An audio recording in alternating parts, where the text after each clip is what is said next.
این قرض کردیت ما خودم خیلی کردیت ما کردیت آن گرفتگی نیست کرونا دلاتای کرونا پول گرفتگی 10000 18000 پول داگی آدم به هیچ چیز. السلام علیکم دوستان عزیز. راستی سلامتی هم اونقدر خوب نبود، لیکن یک واقعه رو دیروز شنیدم که مرا مجبور کرد که این چیز رو هر چیز زودتر برای شما آگاه کنم. ویدیویی که برایتان حالا پیشنهاد میکنم در حقیقت یک ویدیوی مهم است. اگر که وقتی تماشای این ویدیو رو نداشته باشید، خواهش میکنم که این ویدیو رو اقلا در گروپ هایی که هستید، در تلگرام، واتساپ، ایمو یا اینکه به یارو دوستان خود فرستید تا اینکه آنها آگاه باشند و فریب و نیرنگ‌های بعضی بچه‌های حرامخوری ما نغلطند. کارشون در سود و در قرض و در بانک و غلطیده با این حالت‌های ناخوش روبرو نشوند. دوستان، پس از یک تفسیر کوتاه من ویدیو رو به پرگی میفهمونم. تا آخر ویدیو رو تماشا کنید. دوستان عزیز، برای کسانی که بلیط‌های سمالیات لازم باشد، در اینجا ما دو آویاکاسی خود را داریم. برای خریدن بلیط‌های سمالیات با نرخ‌های دسترس میتوانید که به آویاکاسی ما مراجعه کنید. اینجا شما در کدام تریتوری روسیه، در تاجیکستان، در کدام دولتی که نباشید مراجعه میکنید. بلیط‌های الکترونی است، طریق واتساپ بچه‌ها گرفته برای شما روان میکنم. بلیط در کار شد مرحمت مراجعه کنید.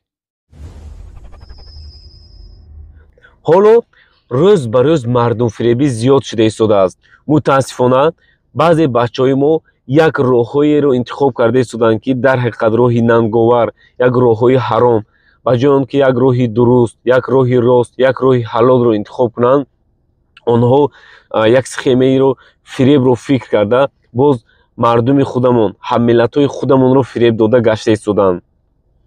این سخیمه چنین است: این بچه‌ها در ایروپورت ها، در وокزال ها، در بازار ها، در بعضی جایهای سیراده میگردند و بعضی مردم ما رو میبینند. مردم ما که از بسیاریشان مردم خیرخواه، مردم دلسوز هستیم، آنها همین رو استفاده میکنند. ما قضاوت میکنم ندارم دعوتم نیستم میگم ما بعد گفت که سلفی کاگی پاسپورت روی کاگی بعد یکی سوس کو شد دوباره بعد گفت یک در سرم زدم پداماتم گلا که شامو کیس کی وокزال پدامات پرگوش شد هم خیلی گفت اکاجون گفت ما نونی خدا ندارم گفت سه روز بریم قوم گفت کیموس تمام گفت کدام گفت پاسپورت بکاتی خون اما گفت داکیومنت ندارم روی میکنم فلان اتام پول روی میکنم اونجا من خونه میرم گفتم بیام جوت میکنم ما خواستم کام دارم نه ساعت ما میگم ساموسا بخوره ای برای الله گفتم دادا جون نکی خیلی بیام پول تا بگیرم تو مدای پاسپورت ما باشن دیگه تا صورت گرفت روی کات خیلی صورت گرفت تلفن خودم صورت گرفت مای کورو بدارم بعد ما پاس خیلی زنگ زدن من خیلی خوب از کرونا دلاتای کرونا پول گرفتگی 10000 18000 پول داگی آدم به هیچ چیز.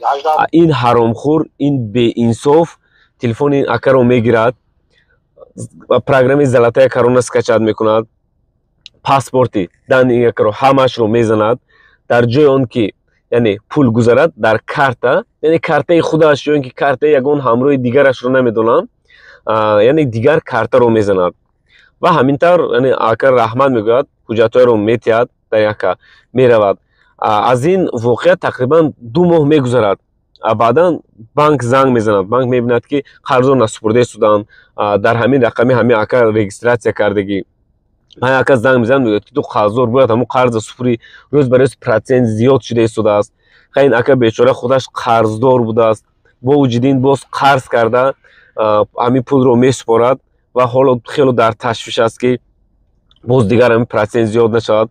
البته بعضی مصلحت ها دادیم. این کار من باوری دارم که به اجازه نمیماند، چون که عصر 21 است. یافتن آدم یگان مشکلی ندارد.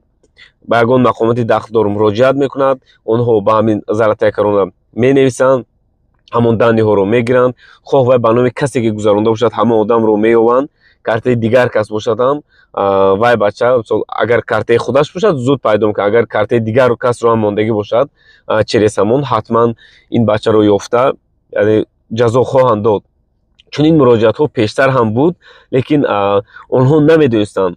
از سبب آن که این واقعه 1 ماه 2 ماه 3 ماه میگذرد، آنها در خاطرشون نیست. یک اکام زنگ زد گفت که من خیلی ماشینیکو چه دندی من رو گرفتم، خیلی از نوع من قرض گرفتن که من نمیدونم، لیکن در تلفنم پروگرام زلاتای کرونا پیدا شده است.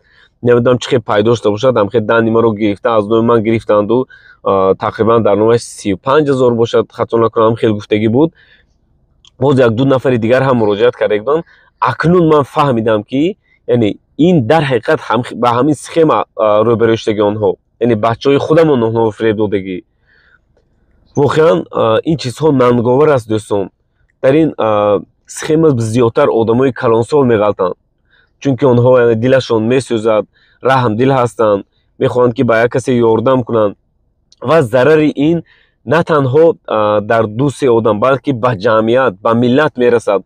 آینده میشود حالتایی که یگان حملت ما در حقیقت در همین حالت میماند، لیکن یگان کس دیگر یاردم نمیدهد. این چیز البته به نهایت ضرری کلان دارد.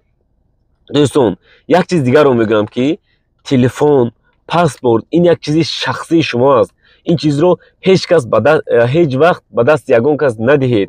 اگر بعضی در کوچه بعضا روبرو میشید که یعنی خواهش میکنن که به یگان جا زنگ زنم، رقم تلفنم نیست، در همین حالت هم تلفنتون رو دارید بینید. اگر آدم شبهه آور نباشد تلفنتون رو در دست دارید، رقم چینی کنید، زنگ زنید، گرومکوگاری تلمونید، بگذار در پیش شما گپ زند.